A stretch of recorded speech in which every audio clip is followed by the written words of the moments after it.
Ana, vamos falar sobre comunicação não violenta? Vamos com prazer. O que é a contoterapia? A contoterapia ela é uma abordagem terapêutica que se utiliza da contação de histórias para conduzir a pessoa para um estado de equilíbrio.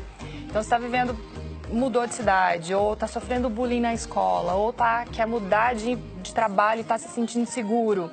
Então, você monta uma história, né, para esse momento de desequilíbrio, que conduza, que crie imagens na cabeça da pessoa para que o inconsciente se apoie nessas imagens e comece a tomar decisões no dia a dia que conduzam ela para o estado de equilíbrio. Porque a nossa mente é muito mais poderosa do que a gente imagina. Nossa, demais! Né? As nossas decisões, 95% delas vêm desse conteúdo do inconsciente, não são decisões conscientes, né? Só 5% é consciente. Então, e o nosso inconsciente, ele fala imagens, ele não fala palavras. Então, quando você ouve uma história, você coloca a imagem em ação. E aí o seu inconsciente se apoia lá na aventura do personagem para poder tomar as decisões do dia a dia. Tem gente que brinca e fala, nem me conte isso porque eu tenho uma imaginação tão fértil. Então é porque automaticamente aquela palavra se transforma numa ceninha, né? Aquela frase ali. Você grava melhor do que palavra. Interessante, né? Gente. Como que surgiu a comunicação não violenta? A comunicação não violenta nesse trabalho de contoterapia foi porque eu gostaria de desenvolver aquela escuta mais empática. Né? E a comunicação não violenta, ela proporciona isso. O Marshall Rosenberg, ele é um psicólogo americano, que na década de 60, ele era coordenador educacional. Bem nessa transição da segregação racial, e não foi uma época bastante conturbada, né? E o que ele percebeu? Que a linguagem que a gente utiliza no dia a dia contribuía muito para a violência, para esses estados, assim... Você está falando de soco, pontapé mesmo? De soco, de pontapé, de briga mesmo, de morte, de briga entre gangues e tudo, né? Então, ele percebeu que a linguagem que a gente utiliza no dia a dia, ela é uma linguagem que acaba levando a gente a classificar e julgar as pessoas. Por quê? Porque a gente olha para o comportamento dos outros. Quando a gente olha para o comportamento dos outros, nós temos um vocabulário que vai julgar se aquilo é bom, se aquilo é mal, se está certo, se está errado. Né? E aí ele percebeu que esse tipo de linguagem que a gente nem percebe que adota no dia a dia contribui muito para a violência. O que eu aprendo com essa figura? Essa figura é assim, ó, por exemplo, a girafa, que no caso o Marshall Rosenberg fala que as pessoas que começam a praticar a empatia, elas são umas girafas. A empatia é se colocar no lugar do outro. Basicamente, se colocar no lugar do outro, é se conectar com aquilo de sentimento que aquela pessoa está sentindo. Eu já senti em algum momento da minha vida e aquela necessidade que ela está tendo por trás desse sentimento. Então, a girafa, ela tem o maior coração do reino animal, né? Então, é justamente você se conectar com o seu coração. E esse pescoço mais longo faz com que ela veja as consequências das atitudes e das ações dela. E o chacal que está naquela figura ali do lado, ele é essa nossa reatividade. É o nosso automatismo no dia a dia. Então, por exemplo, se eu falo assim pra você, poxa, Vanice, você é tão desorganizada. Você já vai reagir e vai falar assim, credo, Ana, não sou desorganizada não, eu tava com pressa. Você que chegou em cima da hora. Poxa, por que você percebe essa reação? A comunicação não violenta nos proporciona a ter um outro tipo de conversa, num outro terreno. Fala, Vanice, tô super inquieta, eu vejo as coisas assim desorganizadas que você deixou, eu tô precisando de organização. Vamos achar um jeitinho que fica bom pra você e pra mim? Você percebe que nesse caso você se conecta. Mudou completamente. E você disse a mesma coisa, passou o mesmo recado, exatamente. Só que eu não falei de você, diferente. Eu falei de mim. Percebeu? Quando eu falo, poxa, Vinícius, você é tão desorganizada, eu tô usando um vocabulário que tá dizendo você, tô te julgando. Tom de voz e expressão também interfere nisso? Muito, muito. Porque a nossa comunicação, assim, no máximo 10% a palavra. O restante é o que a gente está sentindo, é o que a gente está pensando, o ambiente, o tom de voz. Então, tudo isso é processado pelo nosso inconsciente. A gente percebe na nossa comunicação. Então, se eu falo assim, poxa, Vinícius, você é tão desorganizada, automaticamente você vai erguer uma barreira. E a conexão, para a gente se conectar com a compaixão natural da gente e resolver, sair ganhando nessa conversa, não acontece. Então, o Marshall Rosenberg sistematizou essa comunicação justamente para a gente se conectar. Bru, põe por favor aquele videozinho. Da empatia, através das ilustrações fantástico. da empatia, né? Fica tudo mais simples. Para a gente entender com exemplos assim, claros. No dia a dia, o que a gente pode fazer de diferente daquilo que a gente já tem feito nas nossas relações no trabalho e também com quem convive com a gente dentro de casa, a nossa família. So what is empathy and why is it very different than sympathy? Empathy fuels connection. Sympathy drives disconnection. Empathy, it's very interesting. Teresa Wiseman is a nursing scholar who studied professions, very diverse professions where empathy is relevant, and came up with 4 qualities of empathy.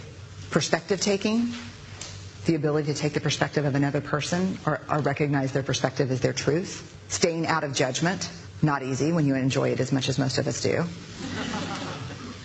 Recognizing emotion in other people and then communicating that. Empathy is feeling with people. And to me, I always think of empathy as this kind of sacred space when someone's kind of in a deep hole and they shout out from the bottom and they say, I'm stuck, it's dark, I'm overwhelmed. And then we look and we say, hey, you can climb down. I know what it's like down here, and you're not alone. Sympathy is, ooh, it's bad, no, you want a sandwich? Empathy is a choice, and it's a vulnerable choice, because in order to connect with you, I have to connect with something in myself that knows that feeling. Rarely, if ever, does an empathic response begin with "at least." Yeah. And we do it all the time, because you know what? Someone just shared something with us that's incredibly painful, and we're trying to silver lining it. I don't think that's a verb, but I'm using it as one. We're trying to put the silver lining around it. So, I had a miscarriage. Oh, at least you know you can get pregnant. I think my marriage is falling apart. At least you have a marriage. John's getting kicked out of school. At least Sarah is an A student. But one of the things we do sometimes in the face of very difficult conversations is we try to make things better. If I share something with you that's very difficult, I'd rather you say, I don't even know what to say right now, I'm just so glad you told me. Because the truth is, rarely can a response make something better. What makes something better is connection. Na hora do consolo, é diferente daquele jeito que a gente está acostumado, na maioria das vezes, sim, a consolar. Sim, porque a usar para consolar. Geralmente, quando você chega para conversar com alguém, você precisa acontecer alguma coisa que você não está conseguindo processar, gerou um volume emocional, e às vezes você precisa esvaziar esse volume para organizar essa situação melhor. Só. E aí, quando você, por exemplo, chega assim, ai, Vanice, meu filho, putz, ele tá indo mal na escola, como ela falou, e você fala, ah, relaxa, seu filho mais novo tá indo super bem. Ok, eu sei que ele tá indo super bem, mas não é sobre isso, eu só preciso esvaziar. E aí, quando você faz isso, você ergue uma barreira e não existe a conexão.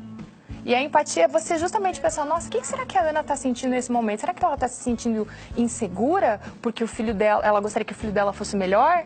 Você percebe que eu comecei a raciocinar de uma forma a entender o que você está sentindo e qual que é a necessidade que está disparando esse sentimento em você. E muitas vezes só silenciar. Só porque às vezes só o fato de você esvaziar emocionalmente já te possibilita organizar e processar aquela situação que aconteceu com você. Você já resolveu ela e bola pra frente. Mas olha o desafio que a gente tem aqui, porque pode ser que todo mundo esqueça disso que a gente está dizendo aqui quando a entrevista acabar.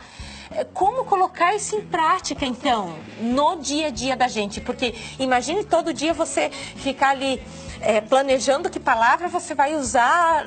Tem como ficar automático isso, natural, com o passar do tempo? Tem. Quanto mais você pratica, mais natural fica. Entende? Então é uma escolha. Fez sentido isso pra você? E quando você experimenta a primeira vez o gostinho de você se conectar através disso, você fala, nossa, deu bom certo, demais, eu quero mais. E daí você erra, daí você fala, putz, tô frustrada, errei, deixa eu tentar de novo.